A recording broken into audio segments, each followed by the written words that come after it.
దేశంలోని అన్ని రాష్ట్రాలను సమానంగా చూస్తూ అన్ని రాష్ట్రాలకు నిధులు కేటాయించాల్సిన కేంద్ర ప్రభుత్వం తెలంగాణ రాష్ట్రం పట్ల వివక్షత వ్యవహరించడం సరికాదని ఇల్లందు ఎమ్మెల్యే కోరం కనకయ్య తెలిపారు. కేంద్ర ప్రభుత్వ బడ్జెట్లో తెలంగాణ రాష్ట్రానికి సరైన నిధులు కేటాయించకపోవడం వివక్షగా వ్యవహరించాడని నిరసిస్తూ పార్టీ పిలుపు మేరకు ఇల్లందు పట్టణంలో కాంగ్రెస్ పార్టీ శ్రేణులతో ఎమ్మెల్యే నిరసన ప్రదర్శన నిర్వహించారు. అనంతరం పట్టణంలోని అంబేద్కర్ విగ్రహానికి వినతి పత్రం అందజేశారు.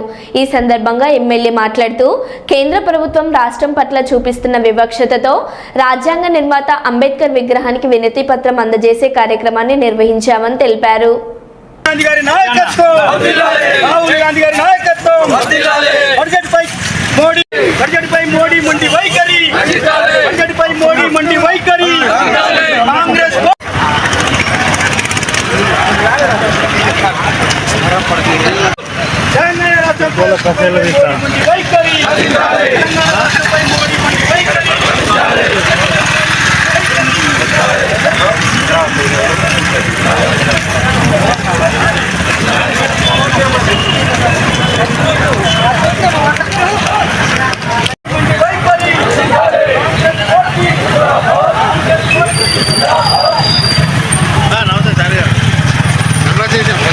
Thank you, uncle. Hey, secretary.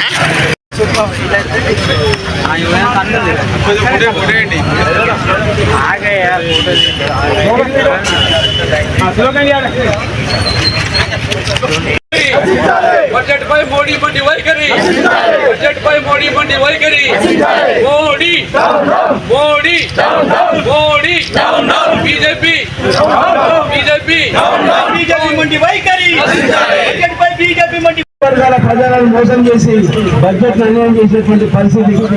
మరి తెలంగాణ ధనిక కాంగ్రెస్ పార్టీ బతకొద్దనేటువంటి వ్యవస్థతో మండి వైఖరితో వ్యవహరిస్తున్న తీరు. కేంద్ర ప్రభుత్వ బడ్జెట్ పేదల బడ్జెట్ కాదు, అది ధనికుల బడ్జెట్ అని చెప్పి తెలంగాణ రాష్ట్ర కాంగ్రెస్ పార్టీ పిలుపు మేరకు ఎల్లందు హెడ్ క్వార్టర్లో కాంగ్రెస్ కార్యకర్తలు నాయకులతో ర్యాలీ చేసి మన రాజ్యాంగం రచించినటువంటి ప్రీతమ నేత అంబేద్కర్ గారికి వినతి పత్రం వచ్చే గొప్ప కార్యక్రమం ఈరోజు ఇక్కడ నడుస్తూ ఉంది. మోడీ గారికి ఒకటే విజ్ఞప్తి, తెలంగాణ రాష్ట్రం ఉన్నటువంటి ప్రజలందరూ కూడా మోసం చేసినటువంటి పరిస్థితి నాడు దేశంలో అందరిని సమానంగా చూసేటువంటి రాజ్యాంగాన్ని కాలు రాసినటువంటి ప్రభుత్వం మోడీ ప్రభుత్వంగా మనందరం కూడా గుర్తించాల్సిన అవసరం ఉంది. ఎందుకంటే వారు ఉన్నటువంటి 3 సార్లు ప్రభుత్వాన్ని ఏర్పాటు చేసుకొని వారు ఉన్నటువంటి ఈ ప్రాంతం ఉన్నటువంటి అన్ని కార్యక్రమాలు కూడా పేదలకు ఇచ్చే కార్యక్రమం కాదు, అది ఒక ధనికులకు ఇచ్చేటువంటి కార్యక్రమంగా మనందరం కూడా భావించాల్సిన అవసరం ఉంది.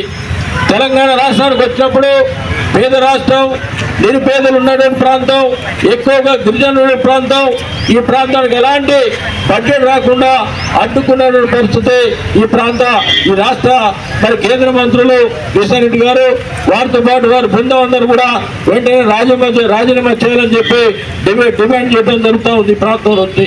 అదే కాకుండా తెలంగాణ రాష్ట్ర ముఖ్యమంత్రి గౌరవనీయులు రేవంత్ రెడ్డి గారి నాయకత్వంలో తెలంగాణ రాష్ట్రం ఉన్నటువంటి బడుగు బలహీన వర్గాలందరూ కూడా సంక్షేమ పథకాలు గొప్పగా ప్రవేశపెడితే కేంద్రం ఉన్నటువంటి మోడీ గారు ఎలాంటి పథకాలు ఇవ్వకుండా మోసం చేసిన పరిస్థితులు మనందరం కూడా గుర్తించాల్సిన అవసరం ఉంది.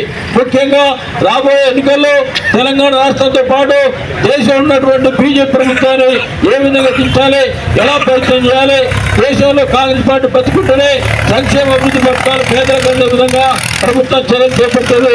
మిగతా ఏ పార్టీ ఉన్నా కూడా పేదల కోసం కాదు, పెద్దల కోసం పనిచేసే పార్టీలు చాలా ఉన్నాయి.